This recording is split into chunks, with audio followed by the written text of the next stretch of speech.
Hey guys, how's it going? Mark from Double Clutch Auto Reviews here. Thank you again for tuning in for another video.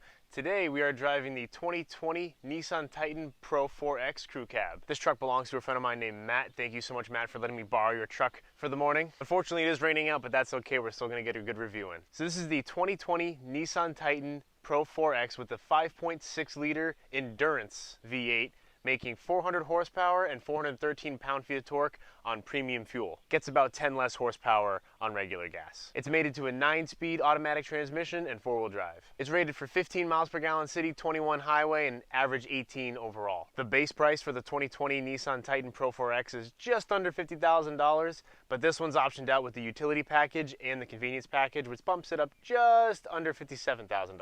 And starting with the exterior of this truck, I really like what Nissan did with this refresh design. I know this color isn't some people's cup of tea, however, I really like it. Between the tan, the blacked out accents, and the little hints of orange, I think it gives it a real rugged, manly, almost military style look. This truck's color is also named Baja Storm, which is a pretty badass name for a color if you ask me. Coming to the front end, the headlights look great. I love them. Super sharp design with the LEDs. I think they did a great job with that refresh. The squared off angled design that comes up to a point just gives it a manly, brawny look. I really like it. And to top off my love for these new headlights, there's a little Easter egg Titan logo hidden right there. How neat is that? The grille is big and bold. I also like the blacked out look better than the chrome on this particular trim Titan.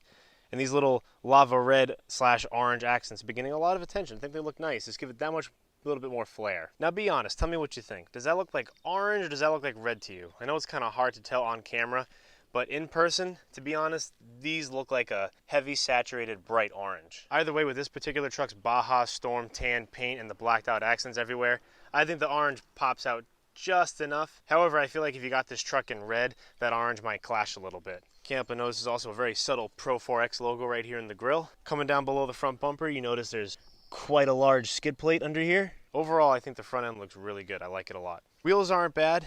Not my particular favorite design, but I think they fit the truck. Rugged, off-road style. You got these general grabbers too, all-terrain tires. Now we'll come underneath the hood. Let's take a look at this beast. This is the 5.6 liter Endurance V8 from Nissan. Seems to be neatly tucked in there. I don't like the plastic engine cover, but that's just how modern vehicles are these days. The side profile overall isn't that bad. It's well proportioned, and I don't think that Pro-4X decal is too in your face. One thing that I'm not a huge fan of is the fender flares, and I'll explain why. Looking at the front, you'll notice that it just stops right at the front bumper. It just ends abruptly, in my opinion. They're also not very wide at all. It just looks like a thin piece of plastic tacked on there. To be honest, I wish I could have made them a little bit thicker. I promise, I'm not trying to hate on Matt's truck or anything, but I honestly wish Nissan just made these fender flares a little bit wider, maybe about an inch. Also adding a little bit of offset to the wheels, I think it would have given this truck a lot beefier of a look. The rear fender flare looks more complete, except for the fact that the fuel door is just in an awkward spot, in my opinion. It just kind of seems tacked on there, and it cuts into the space of the fender flare, just leaving that chunk missing. I'm not sure why they chose to do that. It almost seemed like Nissan designed the body of the Titan's sheet metal with the fuel door in its place before they actually realized they had to put the fender flares there, and they were like, oh, well, we'll just remove a piece of the flare and make it go around the fuel door. Yeah, that looks good. Oops. But other than that, those are my only complaints. This side step right here looks really nice, looks super durable. However, if you plan on taking this truck off-roading a lot or rock crawling, this might take away a significant amount of your ground clearance. Coming over to the rear of the Titan, I love the look of the taillights. The lights, I think they just did a great job with this truck. I do like the look of the tailgate. It does remind me of a Ford Raptor, not gonna lie, but overall I think it looks really good. I'm not sure how I feel about this bumper step thing though. It's a little bit tricky to pull down with your hand. You just gotta manhandle it, or you can kind of wedge your toe in there and push it down with your foot. It seems sturdy when you go and step on it, then you can just kick it back up, no problem. And there's also not one on the passenger side, so it looks a little asymmetrical, which I'm not a big fan of. I honestly think that the 2020 Chevy Silverado's symmetrical integrated bumper steps are much more practical, user-friendly, and intuitive. Now coming into the tailgate, I believe the tailgate is dampened quite well. It falls quickly, but not too fast. It's also very light and easy to put back up. Looking in the bed, Matt has a tonneau cover. There's also these little frame sliders in the bed to help you get items in and out more easily. There's also plenty of mounting points for bungee cords and ratchet straps and whatnot. And there's also this very convenient 120 volt outlet right here. Coming down and looking at the exhaust, it's a single exit, and it sounds great. This 5.6 liter Endurance V8 sounds awesome, I will say. Looking underneath the truck, Nissan also upgraded this Pro-4X with Bilstein off-road monotube shocks. They don't handle very well in turns in my experience, but they do have a nice ride quality on road. Overall, as far as the exterior design of this truck is concerned, I think they did a really good job at Nissan. Leaps and bounds ahead of the previous generation Titan. I have to say, when Matt pulled up in this thing at work, it certainly caught my eye. And that just goes to show that Nissan did a great job with the attention to detail and the exterior styling of this truck. I don't think it's overdone, and overall, I really like it. All right, now jumping in the driver's seat of the 2020 Nissan Titan Pro-4X. You'll notice that it's quite roomy in here. I'm very comfortable sitting in here. I'm not that big of a person, but I have plenty of room. I'm sure a bigger person would have no problem sitting up front here and finding a comfortable position. A lot of the materials are very nice to the touch. Some hard plastics, but not too much. Nothing stands out to me in here as being incredibly spectacular, but overall it seems to be well built and durable. The driving position is good. The seats are very comfortable. There are tons of buttons and switches all over this interior. However, it seems to be ergonomically set up. And we'll fire it up. Start stop button right there. That V8 sounds nice. Gauges go through their whole cycle, and a little picture of the truck and a Titan logo show up. I'm not a super big fan of these gauges. I honestly think the Rams look a lot better than in the Titans. However, they're clean, easy to read, not really a problem. I actually really like this off-road graphic too. It shows you your lean angles, and with those Chevron style yellow arrows right there, it shows you what wheels are being powered in real time, which is pretty cool. Nice graphic there. The center control stack is well laid out. Climate controls are simple, no problem there. And on the panel below the climate controls, you have your parking sensor buttons, your heated steering wheel, which is really nice in the winter months. And of course, my favorite button down here, you already know, traction control off. Conveniently located next to the 2-wheel drive and 4-wheel drive switch. And right next to the trailer braking controller, you have a USB-A and a USB-C port up front, which is nice to have in this awkward time of technology changeover. Right below that, you have your heated seats, simple switch, high, low, right in the middle for off, exactly how it should be done. I also love this cell phone holder right here. I use this to hold my iPad. I think this works wonderfully. I love it. You have 2 cup holders and a quite large center console. As you can see, Matt has a lot of storage room in here. Moderately sized glove box. Not too bad in that department. They would have made up for it if they had a second glove box, but they don't. We have our headlight switch over here on the left. Down below that, we have our cargo lamps for the bed. Very convenient. And then below that, we have our locking differential button, and this truck also has hill descent control, which is pretty cool. Looking at the center armrest, we have auto up and down windows for driver and passenger. 2 cup holders down below, so totaling 6 cup holders in the front. I'm not the biggest fan of the steering wheel button layout. I don't think it looks that great, but when you're using it, it actually is pretty self-explanatory, so it's not really that bad. Down on the right side of the steering wheel, we have our adaptive cruise control button. Very convenient. The gear selector is a little bit long. It gets in the way of your hand when you're trying to change the climate controls. I'll explain later when we're driving. But the feel of it overall, I actually really like. Could be a little bit heavier or more solid feeling, but overall, I think it's definitely going to be more reliable in the long run versus the Ram cylindrical style gear selector right here. I also noticed this, and I really like that Nissan designed the gear selector pattern to go right from park to drive. There's no lower gears to mess with beyond drive. Just go bang, right from park to drive. This Titan Pro-4X with the convenience package also has the automatic rain sensing windshield wipers. Up top on the roof of the truck, you have the dome lights, of course, sunglasses holder, SOS button in case you have OnStar, and the rear window switch. This Pro-4X also comes with a Fender sound system that comes with the convenience package, and it actually sounds really nice for a stock truck. As far as the bass is concerned, there isn't too much there. It could use a subwoofer or two.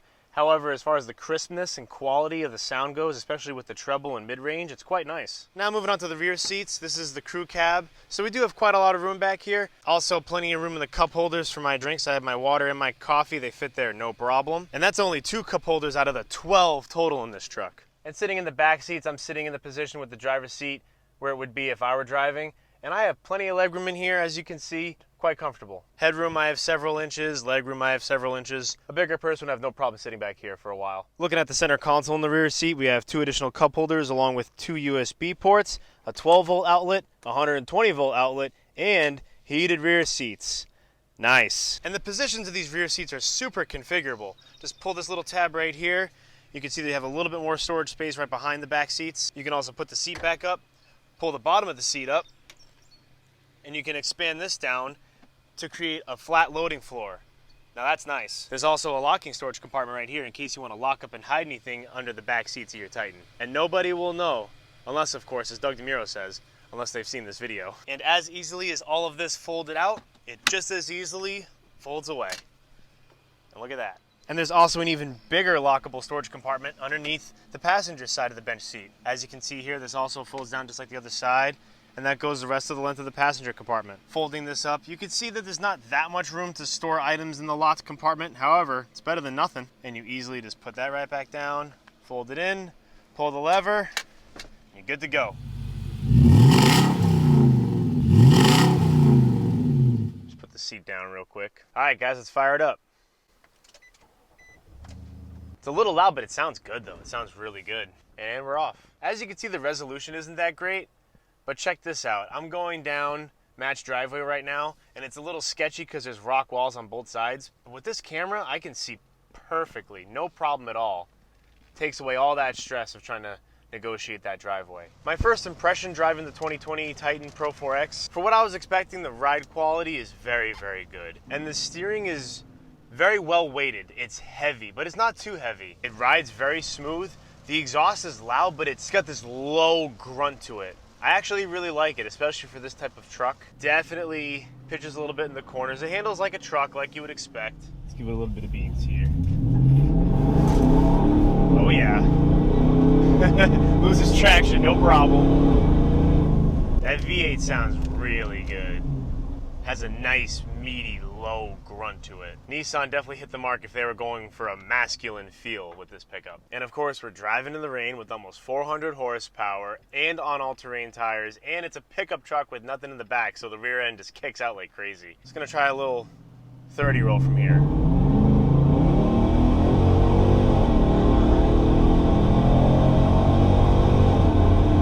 Not bad. There's also little blips on the downshifts from this 9-speed transmission. Interesting. It's not blow your socks off fast by any means, but for the average consumer, you're not going to be wanting for more power. Now we're on a highway on-ramp in some corners. Definitely pitches a lot in the corners for sure. Handling is not the best, but it is an off-road pickup, so what do you expect? Yeah, I'm not too confident in the handling in the corners, so just keep that in mind. If you're buying this truck for good handling, this is not the one. But as far as the power and acceleration, the transmission and the braking, Nissan really did hit the mark on that. The seating position is good, high up, but I can lower it enough if I want to. I like to sit low personally, but I have great visibility all around the truck, especially with that 360-degree top-down camera. The zero-gravity seats are also quite nice. I've heard nothing but good things about them. Nissan also brags that this truck has the best power in class and has the most safety features in class, which is pretty impressive. These safety features include blind spot detection, rear cross traffic alert, auto emergency braking, lane departure warning. However, it does not have lane keep assist. But on the contrary, it does have the intelligent adaptive cruise control, which is very nice. This is kind of a silly complaint, but I've heard from other journalists as well that this column shifter sticks out very far, and I've noticed that it does in fact get in the way from your hand going to reach the climate controls. I've noticed you kind of have to reach your hand around to adjust the climate control dial right here while you're driving. Not a deal breaker, however, just something to note. A little bit of a design flaw, but I'm not going to complain too much about it. It doesn't really bother me that much. This 9-inch touchscreen also has very good resolution. The blacks are very deep and the letters are quite crisp, I've noticed. However, the touch is not quite as responsive as I would prefer. It's okay. I honestly think Nissan should have just made this touchscreen a little bit quicker to respond to the touch, but still not a deal breaker either way. It's weird though how the resolution of the touchscreen main menu is quite good, but the 360-degree top-down camera resolution actually isn't that great. I don't know why, it's kind of weird. I feel like Nissan should have done more work upgrading the cameras and the resolution with that on this interface. Another thing to note that there are tons of different configurations that you can get in the Nissan Titan. However, the Pro-4X does not come in a Cummins diesel option. There you go. Oh yeah. Tons of power, sounds great. Shifts quick. The drivetrain is spectacular. I'm really impressed with what Nissan did with this 9-speed transmission. Thank God that this does not have a CVT. This is leaps and bounds ahead of any CVT that Nissan's putting in their cars. It downshifts quickly and it seems to respond well with my throttle input based upon what gear it selects for that amount of throttle. And it just holds the engine right in the power band the whole time, all the way to redline. As far as wind, road, and tire noise goes with this truck, Nissan did a really good job of canceling a lot of that out. I would say the most noise you really hear is just from the exhaust. Coming into a corner. Yeah, handling isn't super confidence inspiring, but once you hit that throttle, you get all that confidence back. The braking is also quite good too. I will say I'm overall very impressed with this truck. The modern pickup truck market is insanely competitive these days.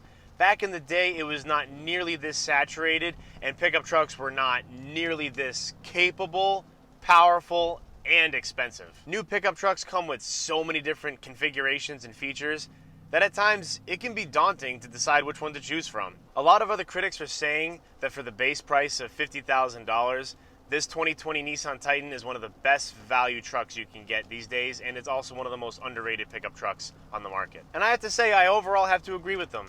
It's not perfect, and there are other trucks that do a few things better. However, if you are in the off-road style pickup truck market, this is definitely a truck that you should look at. All right, guys, thank you so much for checking out this video. I really appreciate it. If you liked the video, hit that thumbs up and consider subscribing. I'll catch you on the next one. Take care and have a great day. Peace. Let's give it some beans. Anyone around? No. Wow, the rear end kicks out so easily. Oh my God.